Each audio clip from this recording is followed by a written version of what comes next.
Ô cœur de cristal, moi le serpent étreint, je renfonce ma tête dans le cœur central de toi, ô mon bien-aimé Dieu. De même que sur les hauteurs de Mytilène, bruyamment battues des vents, quelque divine femme de la lyre se défait, elle dont la chevelure est embrasée telle une auréole, elle qui plonge dans le cœur humide de la création. Ainsi je fais, ô Seigneur Dieu. Il est une indicible beauté en ce cœur de corruption, où embrasées sont les fleurs. Ah, moi, c'est que la soif de ta joie assèche ce gosier, de sorte que je ne puis chanter. De ma langue me ferai-je une petite embarcation, et j'explorerai les fleuves inconnus. Il se pourrait que l'éternelle sel douceur devienne, et que mon existence cesse d'être proie de la soif.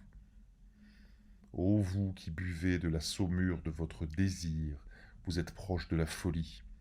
Votre tourment augmente comme vous buvez, et pourtant vous ne cessez de boire. Venez jusqu'à l'eau fraîche remontant les ruisseaux, je vous attendrai avec mes baisers. Tel le caillou bézoard que l'on trouve dans la panse de la vache, voici ce qu'est mon amant au milieu des amants. Ô garçon de miel, amène ici la fraîcheur de tes membres, asseyons-nous quelque temps dans le verger, jusqu'à ce que le soleil se couche, festoyons dans l'herbe fraîche, amenez du vin, vous esclaves, que rougissent les joues de mon garçon. Dans le jardin d'immortels baisers, ô toi qui brilles, sois éclatant. Fais de ta bouche un pavot somnifère, qu'un seul baiser soit clé du sommeil infini et lucide, le sommeil de Shi-Yoam. En mon sommeil vis-je l'univers comme un clair cristal, exempt de tout défaut. Il y a des miséreux, fiers de leur argent, qui se tiennent à la porte de la taverne et jacassent au sujet de leurs exploits en matière de boisson. Il y a des miséreux, fiers de leur argent, qui se tiennent à la porte de la taverne et injurient les convives.